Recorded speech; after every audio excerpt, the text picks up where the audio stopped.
together, both Devontae Adams and Garrett Wilson had huge nights. Aaron Rodgers loves the two big targets, and he says if this is going to happen, going to be very tough on the defense to decide who they want to go after. Adams and this kid, Wilson, I won't deny what they can do, but nobody else does jack. Pharrell Coast to Coast, only on SportsGrid. We live in a society right now where everybody's a snowflake, everybody's a cupcake, and everybody thinks that nothing is fair. Everything is like, it's not fair. We should have a better chance. We need more. You know what?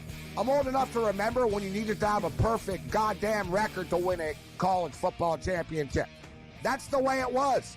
11-1, too bad. Sports Rage tonight, only on SportsGrid. Grandma Bear, who owns the football team, probably comes in, gives a little, oh, man, you're such a good little boy out there. Congratulations, the way you coach this football team. I'm never going to fire you. Totally, I missed you. Pinching your own cheek? As I was looking down and did not know we were getting. Oh, Donnie, you got such a good show there with that guy named Ben. Like, that's what your grandma would do to you when you go see her on Thanksgiving or Christmas, The Early Line, only on SportsGrid.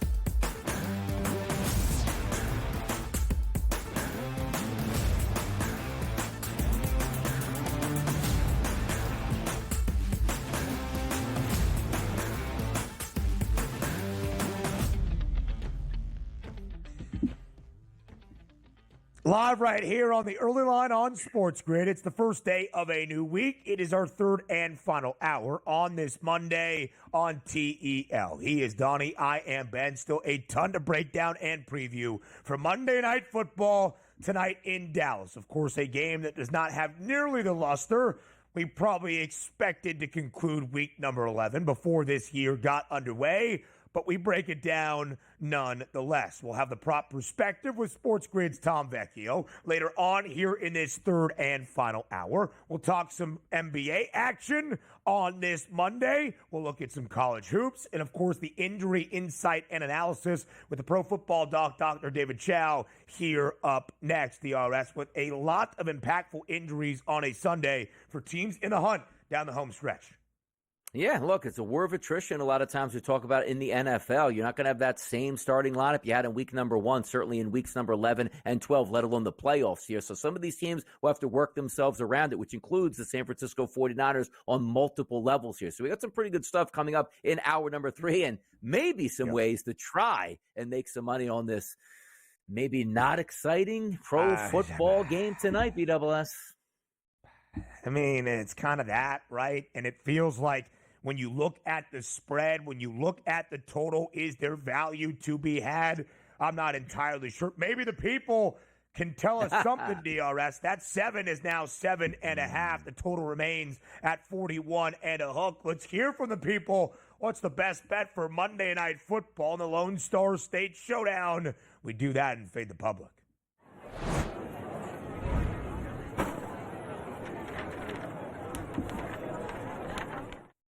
At SportsGrid on Twitter, what is the best bet for Monday Night Football? The Texans as a touchdown favorite. It's now tricked up by the hook to 7.5. The Cowboys as a home underdog.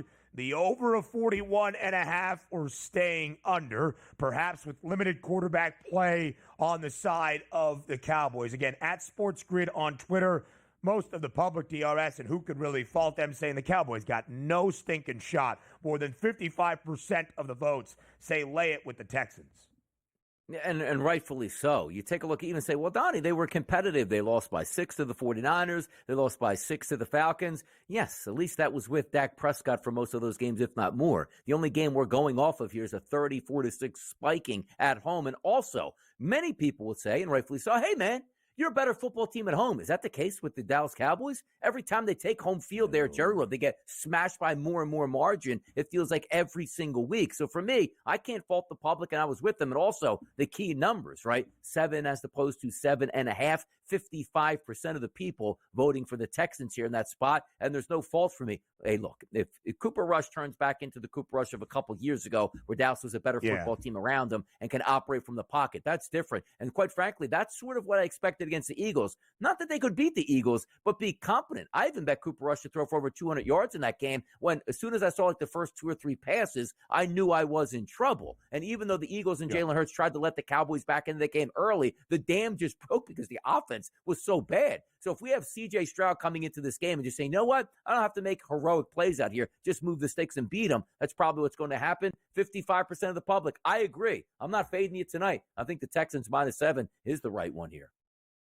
Yeah, me as well. I think I actually lean on the under of 41.5, as I'll discuss that in just a moment. A couple of the trends entering tonight. Again, we said this before the break. Houston with C.J. Stroud as its starting quarterback in the last year and a half. Not great covering numbers as a favorite. With all of the tremendous success they have seen immediately in H-Town with C.J. Stroud as a favorite, just 5-9-1 against the spread, 2-4-1 ATS as the favored side in 7 of 10 games this year. But Dallas as a dog with Mike McCarthy, it's been awful. 12-16 against the number. He's a lame duck head coach. He'll be looking for new employment next year as well. The DRS Cowboys did start 3-2. 3 of those 5 victories, all on the road. 2 of the 3 of those 5 games with their victories on the road. 2 of the 3 outright as a road underdog. But since that point, they've been a dog 5 more times. They're just 2-5 straight up. 0-5 ATS in those games, all losses as an underdog. There hasn't even been anything to prove that the Cowboys can stay competitive despite what the odds makers might anticipate. And you thought maybe if there was a touchdown spread for the Cowboys to at least keep within margin against their hated rivals, the Eagles, coming in on a 4-game win streak, trying to make things just a little bit upsetting for Philadelphia, nothing.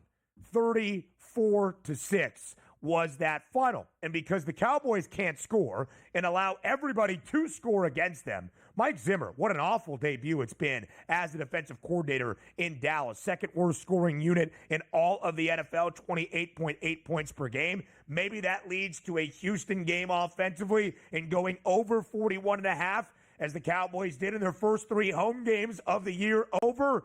They're 0-4 against the spread, by the way, at home this season. In fact, DRS, I kind of lean under because the Texans defensively have been pretty stout. I don't know what Dallas is going to give you offensively, and Houston has played to the under in 7 of 10 games so far this season. Yeah, and they probably will play to the under again tonight just because it's not their fault. It's going to be the fault of the Dallas Cowboys. Understand this, too. C.J. Stroud's one of the best young quarterbacks in the game. He's getting back an elite wide receiver tonight. His best friend here. And you know, Mixon has been wonderful already. He's going to run on the ground. And I know you can't just do this week to week in the NFL because it doesn't really translate long term. But let's understand this. We saw the Cowboys play at home against the Philadelphia Eagles and get absolutely bum rushed. Quarterback looked terrible. Backup quarterback looked even worse. Now you're going to go back to last week. You know who should have beat the Lions, who just won a game by damn near 50 points yesterday? It was the Houston Texans without their top wide receiver. I know you can't extrapolate here and move forward and say, well, that just means a victory. But I have no hope tonight for the Dallas Cowboys in being efficient on offense, which is something you need to do to win football games. We'll leave it there. If Dak Prescott was under center, all right, now we're making moves. Hey, tight end can be effective. CeeDee Lamb can be effective. Dak might throw an interception or 2, but he'll push the football downfield. Like, what is McCarthy's game plan after what he saw last week? Hey, guys, we're going to surprise the Texans. Cooper, I need you to throw 45 times in this game. No, your only viable option tonight is to say, I don't want to take the Cowboys, but if I take Rico Dowdle over his rushing yards and he gets near or above them, maybe they can be competitive. Tell me this right now, Ben. If Dowdle rushes for 37 yards tonight, is this game not like 24-3? Just being honest, like just talking it through. Yeah, If he rushes for 57, it could still be the case. Donnie, the two quarterbacks last week for Dallas, as they turned things over to Trey Lance, combined for 49 total passing yards against Philadelphia. It's abysmal. Yeah. There was that 4-game win streak that Dallas went on early in 2022 where Rush filled in for an injured Dak Prescott, and maybe that gives you a little bit of hope they can find that. Cooper Rush's passing yards prop tonight, 175.5. Houston defensively has been pretty stout this year. C.J. Stroud at 241 and a hook. Maybe you look to Stroud with a bounce back. He's had some of the worst career games of his time in the NFL the past month or so, and now he gets back his top target in Nico Collins, who in the first 5 games of this year, fully healthy for Houston, was the NFL's leading receiver. But even there, DRS, I'm not sure I love what the Texans bring into tonight's game as well. Yeah, no, and there's a lot of question marks, and it's if this was a game on Sunday afternoon, Ben, and we're just going, this would just be, hey, what do you think about this game? It stinks. Texans win next game here, but it's a prime time game. The people expect us to put out a good effort tonight. There are some C.J. Stroud should be able to throw for maybe 2 touchdowns tonight. Mixon's probably going to find his pay dirt. If we're getting anything out of Nico Collins and he's as healthy as we believe, he should have 7 catches, 70-plus yards, and a touchdown tonight. Yeah. Everything is coming here for me from a Texans perspective, but as you see that graphic, like Schultz should have a decent game. But see, where do you factor in like Jake Ferguson? Like I always say, like Ben, bad quarterback's best friend is a tight end 5 yards over the middle, which he couldn't even complete passes to last week. So trying to find things here like a needle in the haystack for the Dallas Cowboys tonight on positives. I think it's a Joe Mixon night. I think Houston will go into Dallas, look like the better team, get out with a victory, not really care if they're not covering as a 7.5-point favorite. We'll talk more about that later. Pro Football Talk next.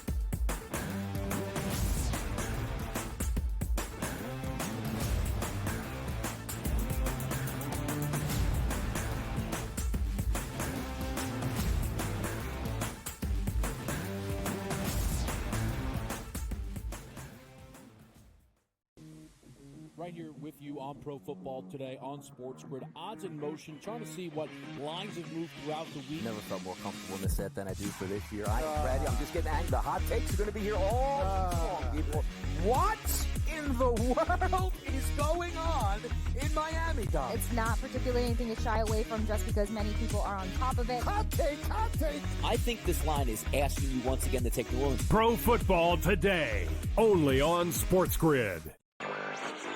The Seahawks, I expected a bounce back after that poor performance against Buffalo the week before. They took the Rams right down to the wire. The Cardinals are the top spot at the moment. That's not going to hold. Kyler Murray and the Cardinals are not going to win this division, but they are 5-4. After that, you've got the Rams, the Niners, each 4-4. The Niners, God willing, man. I mean, if Christian McCaffrey ever does come back.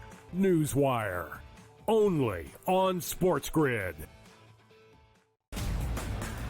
Grandma Bear, who owns the football team, probably comes in, gives a little, oh, man, you're such a good little boy out there. Congratulations, the way you coach this football team. I'm never going to fire you. Totally, I missed you.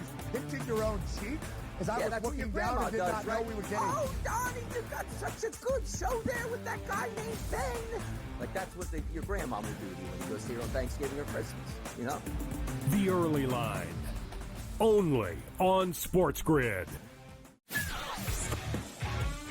Together, both Davante Adams and Garrett Wilson had huge nights. Aaron Rodgers loves the 2 big targets, and he says if this is going to happen, going to be very tough on the defense to decide who they want to go after. Adams and this kid Wilson, I won't deny what they can do, but nobody else does jack.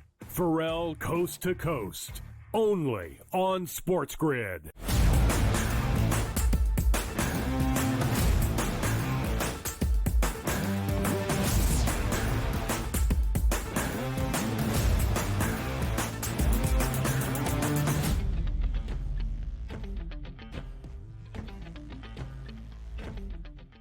Live right here on the Early Line on SportsGrid. When the Sunday slate comes to a close, we look back on the injuries that happened in any NFL weekend and what it means moving forward. We do that here on this Monday on SportsGrid with the Pro Football Doc, Dr. David Chao. As always, Dr. Chao, we appreciate the time on this Monday for your injury analysis and insight.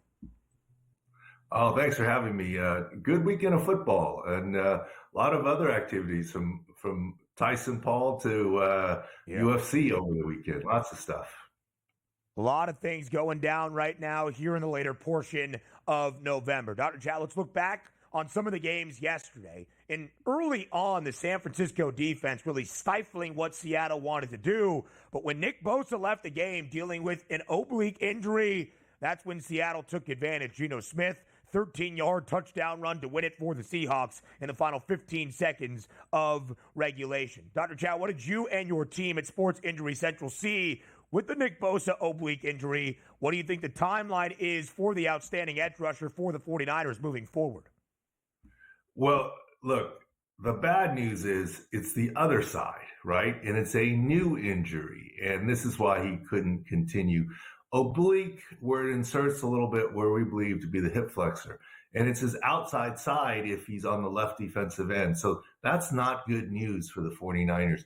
Look, going into the game at Sick Picks, we said take Seattle plus 6.5. We weren't brave enough to take the money line, but that's what we were saying. And part of it, think about this, with Nick Bosa out, other than Fred Warner, arguably the 49ers are missing their top 5 defensive players, not including Fred Warner. Obviously, Nick Bosa, Javon Hargrave, stud D lineman, Dre Greenlaw still out from the Achilles, Javarius Ward dealing with his personal tragedy, and you could argue Josh Afunga that's been out for the season now. So that's a lot of players on the defensive side of the ball.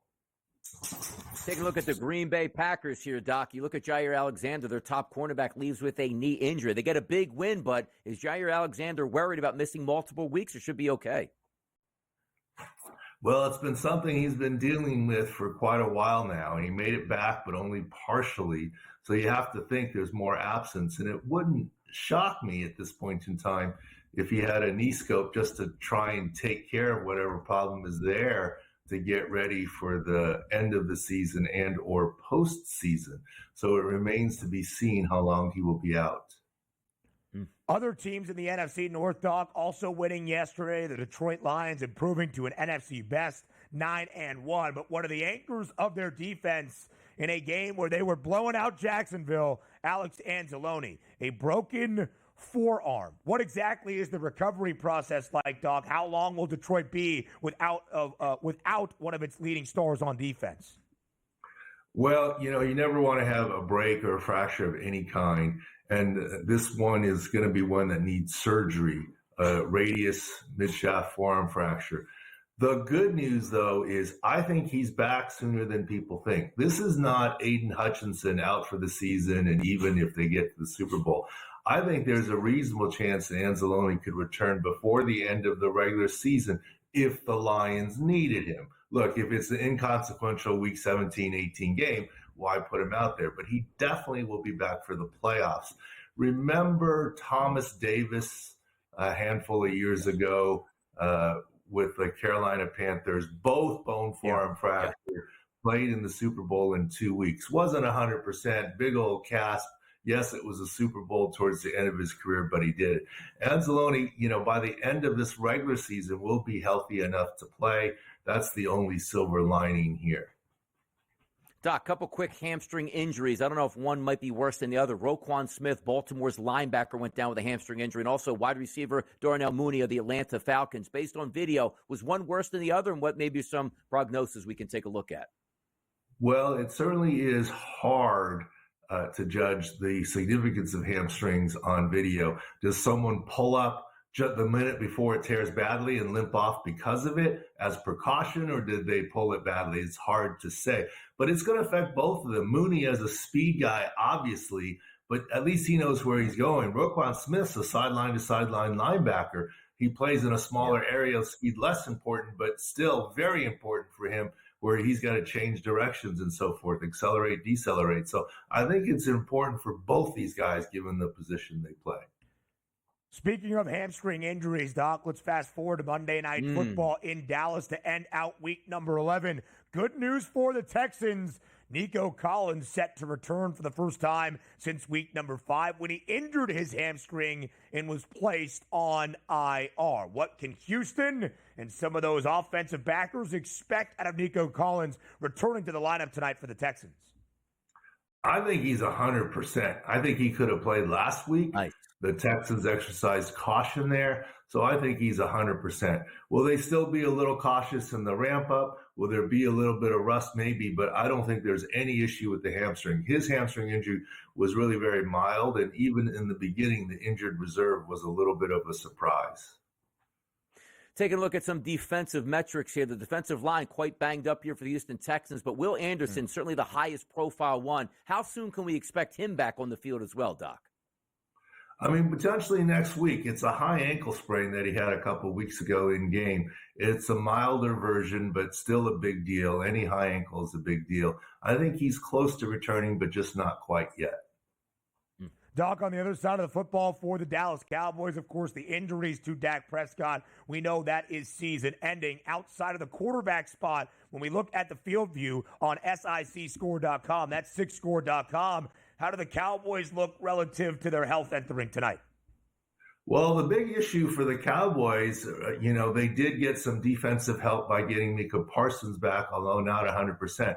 But the biggest issue for the Cowboys all season has been in the secondary with Deron Bland still out and Diggs slow on his recovery. And that's something that Houston will look to try and take advantage of on the defensive side of the ball. And obviously it's Cooper Rush and Dak Prescott out for the rest of the season. But his recovery is very reliable for next season. And if for somehow, some way Dallas made the playoffs, he could come back. But that's a different story for a different time. Yeah, a 3-6 record probably going to stifle that, but at least some optimism in 2025 for Dallas. Dr. Chao, we appreciate the time as always. More on the early line next.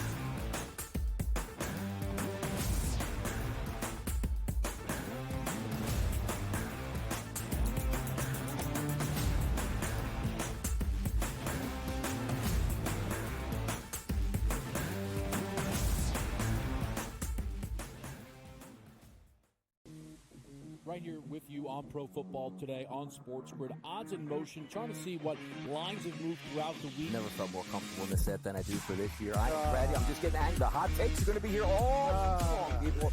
What in the world is going on in Miami, Dom? It's not particularly anything to shy away from just because many people are on top of it. Hot take. I think this line is asking you once again to take New Orleans. Pro Football Today, only on SportsGrid. The Seahawks, I expected a bounce back after that poor performance against Buffalo the week before. They took the Rams right down to the wire. The Cardinals are the top spot at the moment. That's not going to hold. Kyler Murray and the Cardinals are not going to win this division, but they are 5-4. After that, you've got the Rams, the Niners, each 4-4. The Niners, God willing, man. I mean, if Christian McCaffrey ever does come back. Newswire, only on SportsGrid.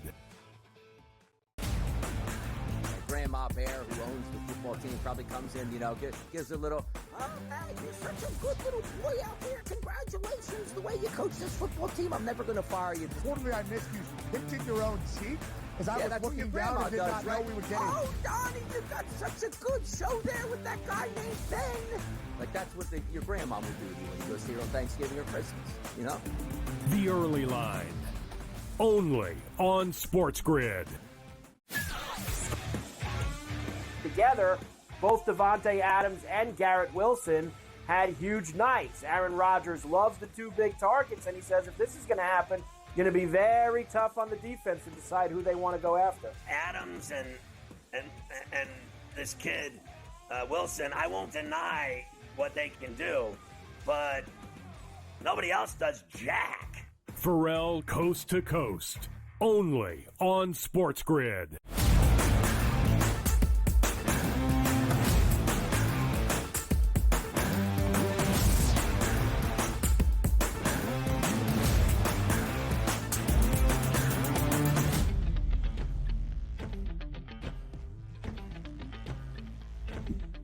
Some NBA action and some hardwood handicaps on this Monday with your two premier NBA handicappers on the SportsGrid network. That is Donnie Rightside and myself, Ben Stevens. 8 games around the association on this Monday night. Tomorrow, DRS, some more NBA Cup action where everybody will have an eye on, I believe, East Group C. Regardless, it's the group that includes both the Celtics and the Cavaliers. We'll talk about that game tomorrow. Let's go late night to Los Angeles to end out this Monday night slate of 8 games. The Clippers playing host to the Golden State Warriors. California clash. Golden State, 4.5-point road favorite in Los Angeles. Yeah, it should be a good one here. And by the way, the only way I ever bet the Clippers is by the 3-point line. If it's James Harden, if it's Norman Powell, I usually don't ever take them as a side perspective. And I don't think they're going to win tonight. Stephen Curry should be able to light up the Clippers. Maybe a total to the over in this one. But for me, as usual, just trying to get those 3-point props in here. I would be focused once again on my guy, Norman Powell. He's treated me very kindly this year so far, Ben.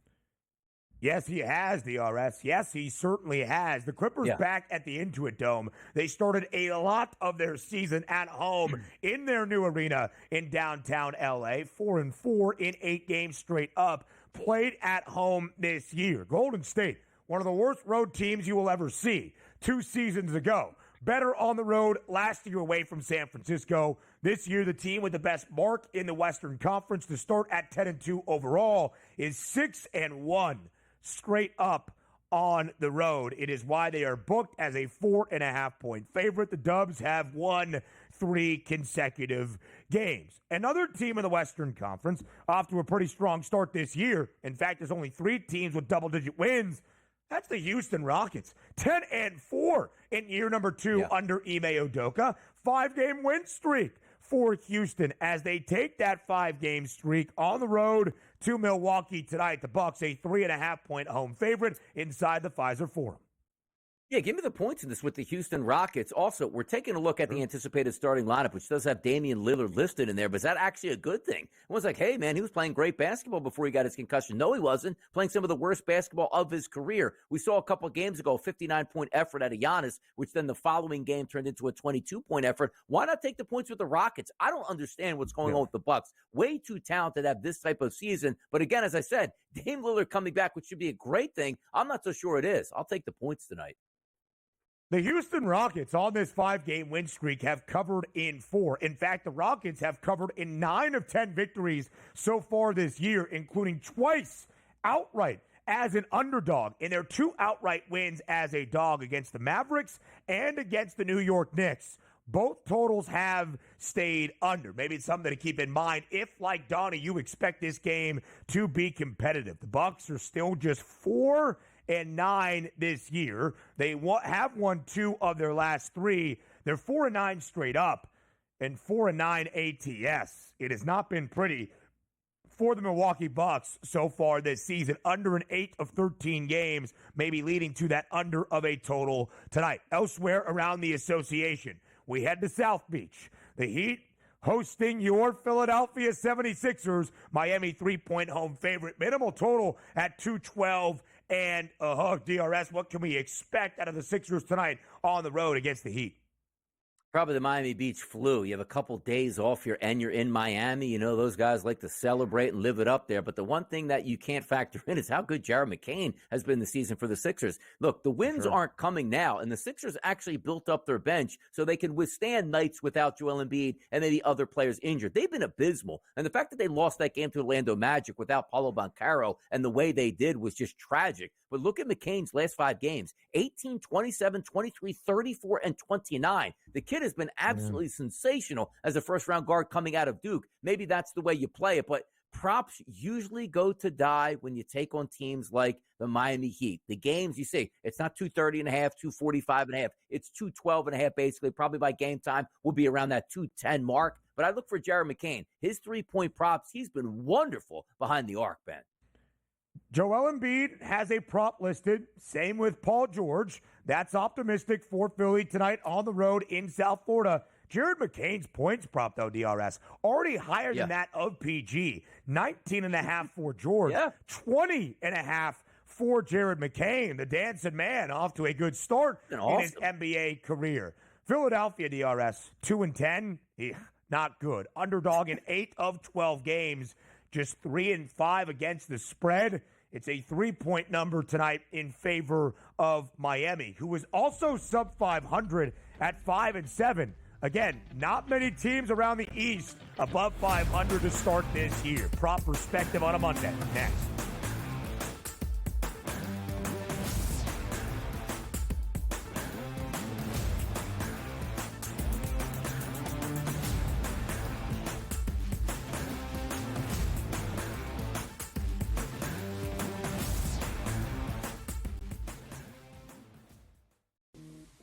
Right here with you on Pro Football Today on SportsGrid. Odds in motion, trying to see what lines have moved throughout the week. Never felt more comfortable in the set than I do for this year. I am ready. I'm just getting angry. The hot takes are going to be here all long, people. What in the world is going on in Miami, guys? It's not particularly anything to shy away from just because many people are on top of it. Hot take. I think this line is asking you once again to take New Orleans. Pro Football Today, only on SportsGrid. The Seahawks, I expected a bounce back after that poor performance against Buffalo the week before. They took the Rams right down to the wire. The Cardinals are the top spot at the that's not going to hold. Kyler Murray and the Cardinals are not going to win this division, but they are 5-4. After that, you've got the Rams, the Niners, each 4-4. The Niners, God willing, man. I mean, if Christian McCaffrey ever does come back. Newswire, only on SportsGrid. Grandma Bear, who owns the football team, probably comes in, gives a little, oh, man, you're such a good little boy out there. Congratulations, the way you coach this football team. I'm never going to fire you. Totally, I missed you pinching your own cheek as I was looking down and did not know we were getting. Oh, Donnie, you got such a good show there with that guy named Ben. Like, that's what your grandma would do to you when you go see her on Thanksgiving or Christmas, The Early Line, only on SportsGrid. Together, both Devontae Adams and Garrett Wilson had huge nights. Aaron Rodgers loves the two big targets, and he says if this is going to happen, going to be very tough on the defense to decide who they want to go after. Adams and this kid Wilson, I won't deny what they can do, but nobody else does jack. Pharrell Coast to Coast, only on SportsGrid.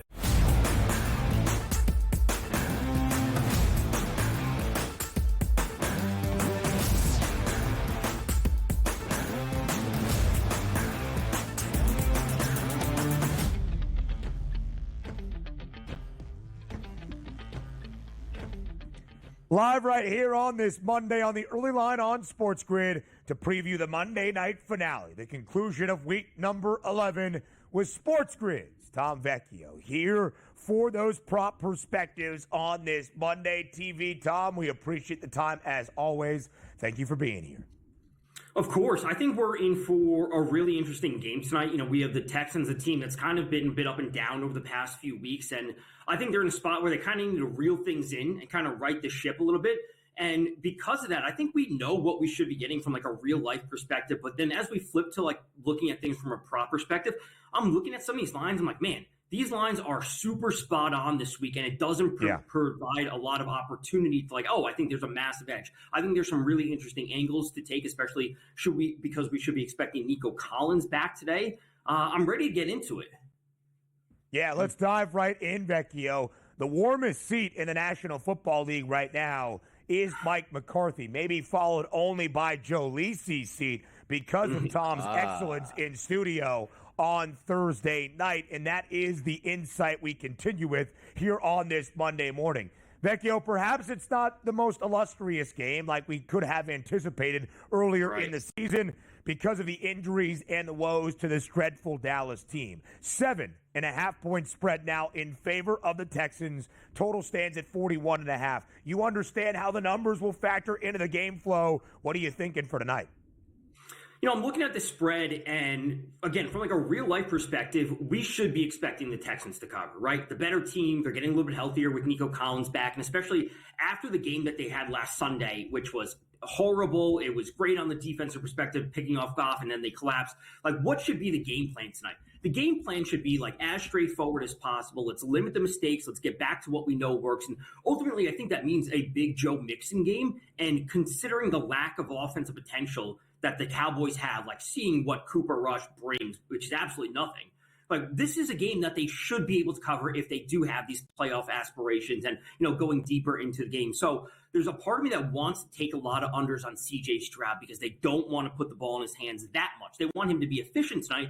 I don't expect him to pass for 300 yards because if he's passing for 300 yards, as they say time and time again, that means something's probably going wrong for the Texans, and that means the Cowboys are probably in this game. Yeah, by the way, it's like last night, I love Justin Herbert coming into that game, but they got that built-up lead so much. I'm like, I just need 20 more yards. So you do need a running mate to get some of those big quarterback props, which we saw from both guys, which brings us to the quarterbacks. Last week, Tom, 205.5, Cooper Rush's number. Didn't even come close to that by a couple hundred yards. He's now in that Justin Fields territory at 173.5. CJ Stroud, 239.5. And check this out. Cooper Rush, typically the worst quarterbacks have a half of a number that pops up, but they're usually north of minus 200 or higher. Cooper Rush to throw one touchdown pass, a paltry minus 168. CJ Stroud over 1.5 at a minus 114. I know we talk a lot about CJ Stroud. The expectations for Cooper Rush are rock bottom. Can he get through these numbers? He can get through these numbers if he actually starts off looking good and maintains that, because we do have to factor in that, like, Trey Lance could come in again, right? Like, looking back at Cooper Rush's game log over the past few years when he started, like, yeah, there are some games when he goes for like 220 yards, somewhere around there. Like, that's if they get the offense moving early. If there's any point, especially if it starts off slow, 3 and outs, they're just not moving the ball. Like, there's a chance that we see literally every under on Cooper Rush hit, under on attempts, completions, yards, et cetera, et cetera. We see him throw a pick. Though they may just bring in Trey Lance. Like, that is a very realistic outcome tonight. So I ultimately want no part of going to any Cooper Rush props. Like, I just don't want to do that. I'm not trusting the Cowboys. I barely trust them to begin with. I'm not going to be trusting Cooper Rush. I think CJ Stroud is super interesting because a part of me wants to take under on his attempts tonight because, again, they want to reel things in tonight. They want to get back to what works. That's Joe Mixon having 20-plus carries tonight. Like, CJ Stroud could be very effective tonight. Actually, it's not effective, but efficient tonight. Like, they want him to move the ball. Let's pick up some first downs. Let's get Nico Collins back involved. And that may mean under on his yards, under on his attempts, because they're not going to be, looking to have him sling the ball after, last Sunday's performance. I don't want to say it's been a sophomore slump so far for C.J. Stroud, who dazzled everybody in his rookie season, just hasn't been incredibly as efficient. We've seen some performances out of Stroud this year that we did not in his rookie campaign. So I would agree, Vecchio. We've also seen Dallas get absolutely thrashed at home early and often in their 4 home games this year. C.J. Stroud, 51.5. First quarter passing yards prop, just the spread for the first half, 3.5 in favor of the Texans. Vecchio, you've already made mention to it. They want C.J. Stroud to be efficient, but they want to trust in Joe Mixon.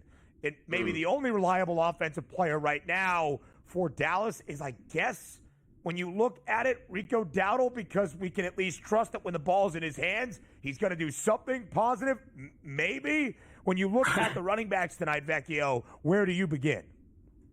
I think it has to be Joe Mixon, and his touchdown odds are super, super juiced. I don't necessarily want to be going there. I think there's some ways to work him into an SGP. You think that the Texans will win. He'll get a touchdown, 70-plus yards. Like, keeping it really, really simple. When it comes to Rico Dowdle, what we get from him, I think, directly impacts CeeDee Lamb, Jake Ferguson, what we're going to be getting from them. Because if we see him go over his rushing attempts, we may not be seeing a massive volume of yards from the receiving. If Cooper Rush can't pass for 100 yards, all these players are going to be hitting their unders. So you have to kind of pick and choose what you expect the Cowboys to do. And that's probably not a whole lot of passing. It's probably more on the ground game for them. Like, they don't want this game to turn into a shootout. Right? That's also the point I want to make. Like, if this game turns into a shootout, I think the Texans win going away. Now, if we look at one market, because you do get depressed numbers in a game we don't think is a lot of points here. If we remove Joe Mixon from the equation, anytime touchdown scoring market, and let's focus here on the Dallas Cowboys, who would that be? Would it be Dowdle, who clearly is going to get the goal line carries if they make it to the goal line? Can CeeDee Lamb bust out Ferguson over the middle? Who's your look from a Dallas perspective to score tonight? It would be Ferguson, right? I just want to go for the longest odds. Like, we never get CeeDee Lamb's touchdown odds at this point, right? Like, we know that. He's often sitting at like minus 110, plus 100. But I think Ferguson would be that player just going for the longest odds. You know, that kind of consistent, safe underneath when we're not seeing these super deep shots downfield, potentially to CeeDee Lamb. Like, Ferguson could be that safety net for Cooper Rush. Mm-hmm. Yeah, I think so as well. But Vecchio, with the Texans getting Nico Collins back tonight, his first time since week 5, we heard from Dr. Chao. He expects Nico Collins to hit the ground running tonight. Where do you think his value lies then in the prop market? You could go to him for a touchdown. I think that's certainly fine. I like Collins over 5.5 receptions. You're getting a little bit of plus 108. You know, I did say I like C.J. Stroud under attempts, so it's kind of a little bit counterintuitive that Collins would have all these receptions. But Stroud still goes under. Obviously, you know, take it for what it will. So I do like him over the receptions. I also like him over his longest reception of 25.5 yards. He had 26 yards, longest reception in every single game. He still leads the Texans in receiving yards despite missing all those games. He had 8 targets or more in the first 4 games. The 5th game, he was injured with only 2. We see multiple games of him picking up 7, 8, 9 receptions, over 100 yards. So Nico Collins has the chance to be that number 1 receiving option, and he still is despite missing all that time. So if you want to take over on receptions, over on longest, over on just yards, because maybe he ends with 4 receptions and then he has these monster breakoffs with this, you know, this massive ADOT that he has, getting these 25 plus receptions, and he still goes under his receptions but goes over his yards, and then we see Joe Mixon involved. I think there's a number of different ways, but Collins' receptions and longest reception are my 2 favorites tonight. You saw Joe Mixon there under 2.5 receptions and a big game on the ground.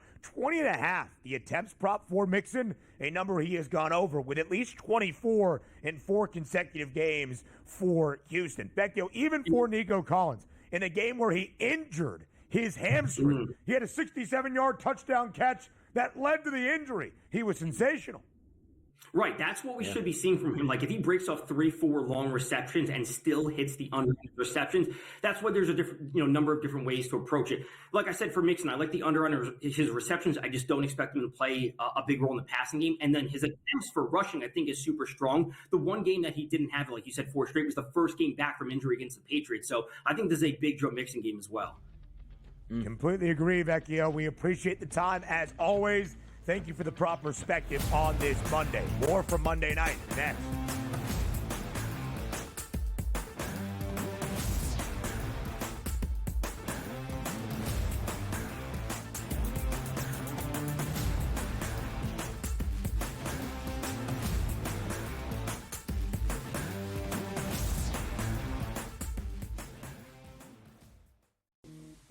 Right here with you on Pro Football Today on SportsGrid. Odds in motion, trying to see what lines have moved throughout the week. Never felt more comfortable in the set than I do for this year. I'm ready. I'm just getting angry. The hot takes are going to be here all long, people.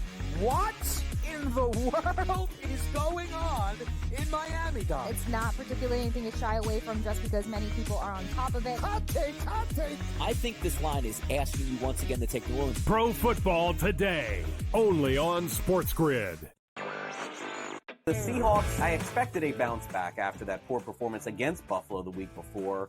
They took the Rams right down to the wire. The Cardinals are the top spot at the that's not going to hold. Kyler Murray and the Cardinals are not going to win this division, but they are 5-4. After that, you've got the Rams, the Niners, each 4-4. The Niners, God willing, man. I mean, if Christian McCaffrey ever does come back. Newswire, only on SportsGrid. Grandma Bear, who owns the football team, probably comes in, you know, gives a little, oh, man, you're such a good little boy out there. Congratulations, the way you coach this football team. I'm never going to fire you. Totally, I missed you. Hinting your own cheek as I was looking down and did not know we were getting. Oh, Donnie, you got such a good show there with that guy named Ben. Like, that's what your grandma would do to you when you go see her on Thanksgiving or Christmas, you know? The Early Line, only on SportsGrid. Together, both Davante Adams and Garrett Wilson had huge nights. Aaron Rodgers loves the 2 big targets, and he says if this is going to happen, going to be very tough on the defense to decide who they want to go after. Adams and this kid Wilson, I won't deny what they can do, but nobody else does jack. Pharrell Coast to Coast, only on SportsGrid.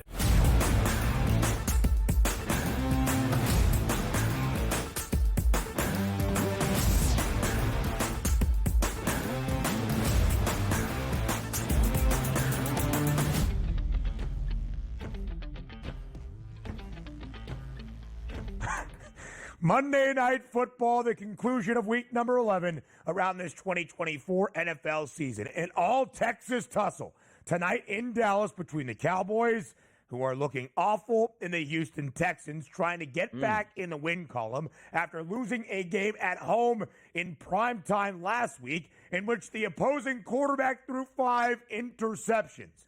Now, Houston is 6-4 in first place in the AFC South, but they have not looked overly impressive. The spread tonight, DRS, against this dreadful Dallas team would indicate the Texans should roll comfortably, laying 7.5, total at 41 and a hook. Will Houston do just that? Will Houston head into Big D and blow out the boys tonight? I think they win. I think they win and cover tonight. And the reason being is how bad the Cowboys' expectations on offense are. Where the one good thing you can say is finally they said Rico Dowdle's our starting running back. No more of this Zeke nonsense. He's going to get the lion's share. But how much is the lion's share tonight? Because you have to also factor this in. They were so embarrassing last week on offense. Like, even if they get down 2 touchdowns, Ben, typically in a game, let's just say with the Cincinnati Bengals, like, okay, you know what? Let's lean on our top wide receivers and our all-world quarterback to get back in this football game. Dallas might be so far gone, which means 2 touchdowns down in the second half and still trying to establish the running game because that's all they have and can lean on at this point. That's what I'm trying to factor in. But also understand this. If this Texans team came in over the past couple weeks, if they still had Stephon Diggs, Tank Dell, and also Nico Collins fully healthy, they would look a lot different here. And also keep in mind, they lose that game to the Jets. We say, well, the Jets are bad. I loved the Jets in that football game because it was the worst travel spot you could possibly have for a banged-up Houston Texans team. And last week, they should have beat the Lions without Nico Collins in their home building and a Lions team that just eviscerated Jacksonville by close to 50 points yesterday. This Texans team is really good at the quarterback position and has a solid enough defense to slow down a bad offense. If Nico Collins, as we just talked to Doc, and I loved it too, they kept him out last week knowing he was healthy just to make sure he was extra healthy because the bigger prize is winning the division and doing damage in the playoffs. If Nico is as good as Nico Collins was before the injury, why can't he get 100 yards tonight and just wreak havoc on that secondary? I just don't see any positives coming from Dallas other than I think Rico Dowdle is going to get the lion's share at running back. That's it. It would have to defy Dallas tonight, Cooper Rush tonight. It would have to defy every single thing we have seen this year. Sometimes in the betting landscape, that does happen. All the numbers should back Houston and the Texans tonight when it comes to spread, keeping this game under because the Cowboys can't do anything with a team total tonight of 16.5 points with Cooper Rush's props, with Rico Dowdle's props, with CeeDee Lamb's props. All of that should be dead unders for the Cowboys.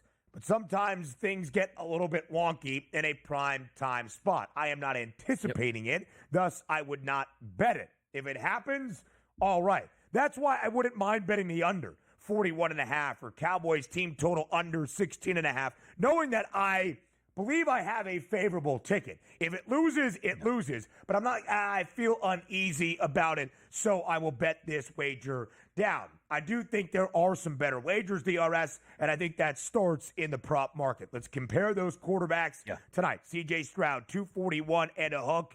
The numbers that you alluded to do not be mean to Justin Fields, but emblematic of those prices, 175 and a half. We're not buying into Cooper Rush. Again, if it happens, it happens. Are we buying in, though, to C.J. Stroud bouncing back from a bad second half last week in the defeat against Detroit? And again, we just had Tom on. It's tough because you don't have to do too much if you're the Texans tonight. Now, if you bet C.J. Stroud and Dallas Cowboys come out on the first drive, 7 plays, 68 yards, and a touchdown, like you're doing jumping jacks, saying, oh, my goodness, like I'm going to get a game where at least I'm going to know my quarterback is going to be throwing from the first quarter all the way through to the fourth quarter. But understand this, too. The tough part about backing Cooper Rush, 177.5 is a ridiculously low number in a game you figure a team is going to be trailing by because quarterbacks, at least NFL quarterbacks, and they're in the NFL for a reason, are supposed to be able to dink and dunk their way against, prevent defenses over the final quarter to pick up an extra 60, 70, 80 yards, which is like, hey, can I get through my 300? No, you can get through basically 175. But here's the issue. You could be down 14-3 at the half and still be in the football game, and Dallas goes up. Time to go to the backup quarterback again, like we saw the last week against the Philadelphia Eagles, because it can't be any worse. So you're fighting that uphill battle, and you're also talking about a touchdown prop, Ben. A half a touchdown for a pro quarterback in his home building with CeeDee Lamb at wide receiver, and you're going like, I don't know if I can take that at minus 168. Like, if you want a pain bet, that's your bet right there. Because what is your final score? We just saw the team total here at the FanDuel Sportsbook, which I do think is a little bit high at 16.5. Ben, that factors in 2 touchdowns in this game. Are you telling me Dowdle scoring 2 rushing touchdowns and Cooper Rush isn't going to throw one? So just looking at the odds market, it should make sense to take Cooper Rush over a touchdown, but he was so abysmal last week that it's hard to swallow a minus 168 for 1 touchdown pass in your own building? Yeah. The Texans right now have gone under an 8 of 10 games. The defense has been pretty consistent and stout. Cooper Rush should have had a touchdown pass to CeeDee Lamb last week if it wasn't for that damn sun in the Star inside AT&T Stadium. DRS, I do believe it's a Big Joe Mixon game. We gave you some of the numbers. He has gone over 20.5 rush attempts in 4 consecutive games with at least 24. In fact, in games he has been fully healthy this season for Houston. He has had at least 106 scrimmage yards in every one of those games. I believe now 6 fully healthy games this season for Joe Mixon. That's where I am going to back it here. Not last week. I misspoke there. Only 46 yards on the ground, 44 receiving, but they still ran it 25 times, and you could see there was a clear frustration for this Texans rushing offense not being able to get after Dallas. I'm going to go over 89.5 rushing yards for Joe Mixon tonight. Yeah, and even if you wanted to sort of lower that down where it doesn't get near 100, Ben, maybe take like 60 or 70 yards, but pair it up at a minus 170 price for a touchdown. Because I do believe Mixon finds pay dirt. But again, people sort of struggle like, it's minus 170. Rather take a guy around the plus 100 number. I agree with. So if you think Mixon's going to get 50-plus yards and a touchdown, that probably equates to somewhere around plus money at that point. That's the way I would indicate, because the goal line carriers are going to Mixon. We know that. It's just a matter of how much do you want to run Mixon in a game that you might be already comfortable by the break, and maybe Nico Collins does the damage. So a lot of ways to think your way through this one. No help to the Dallas Cowboys. Thank you. Nico Collins, longest reception, already on its way up of 26.5. We expect him to be fully healthy and a key component of this Texans offense once again. DRS, enjoy the show tonight. We shall talk on Thursday, my friend. More on the early line. Comes your way next.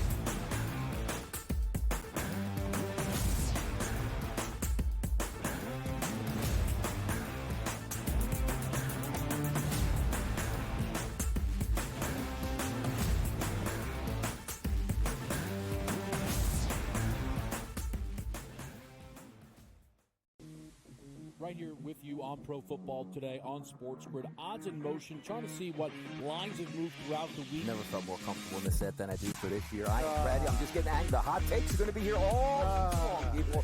What in the world is going on in Miami, Dom? It's not particularly anything to shy away from just because many people are on top of it. Hot take. I think this line is asking you once again to take New Orleans. Pro Football Today, only on SportsGrid. The Seahawks, I expected a bounce back after that poor performance against Buffalo the week before. They took the Rams right down to the wire. The Cardinals are the top spot at the that's not going to hold. Kyler Murray and the Cardinals are not going to win this division, but they are 5-4. After that, you've got the Rams, the Niners, each 4-4. The Niners, God willing, man. I mean, if Christian McCaffrey ever does come back. Newswire, only on SportsGrid. Grandma Bear, who owns the football team, probably comes in, gives a little, man, you're such a good little boy out there. Congratulations, the way you coach this football team. I'm never going to fire you. Reportedly, I missed you pinching your own cheek as I was looking down and did not know we were getting. Oh, Donnie, you got such a good show there with that guy named Ben. Like, that's what your grandma would do to you when you go see her on Thanksgiving or Christmas, The early line, only on SportsGrid. Together, both Davante Adams and Garrett Wilson had huge nights. Aaron Rodgers loves the 2 big targets, and he says if this is going to happen, going to be very tough on the defense to decide who they want to go after. Adams and this kid Wilson, I won't deny what they can do, but Nobody else does jack. Pharrell Coast to Coast, only on SportsGrid.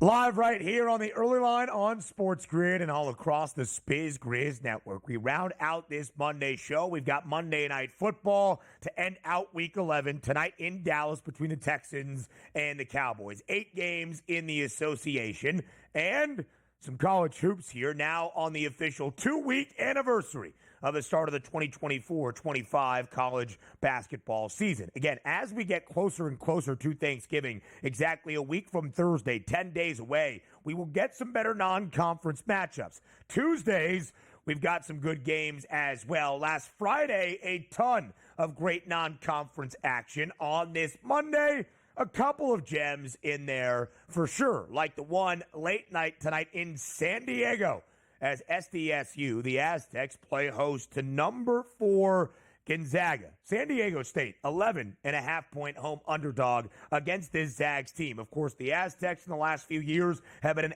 NCAA tournament contender, a Final Four team 2 seasons ago with Brian Dutcher as the head coach. Still expected to factor into the Mountain West championship conversation throughout this season, but Gonzaga, top 5 team in the country for a reason. The Zags an 11.5-point road favorite. Auburn into the top 5 as well. We'll get that updated AP poll later this afternoon as well. 27.5 in favor of the Tigers against North Alabama. Now, the Tigers, a really strong team to start this year for Bruce Pearl there on the Plains. A team to pay attention to. Iowa State off to a great start, 35.5-point favorite. Arkansas laying 24.5 at home in Bud Walton against Pacific. Michigan, first year with Dusty May, trying to figure some things out in the rotation. 22.5-point favorite against MAC competition, Miami of Ohio tonight. That game, of course, inside the Chrysler Center. And then a really good matchup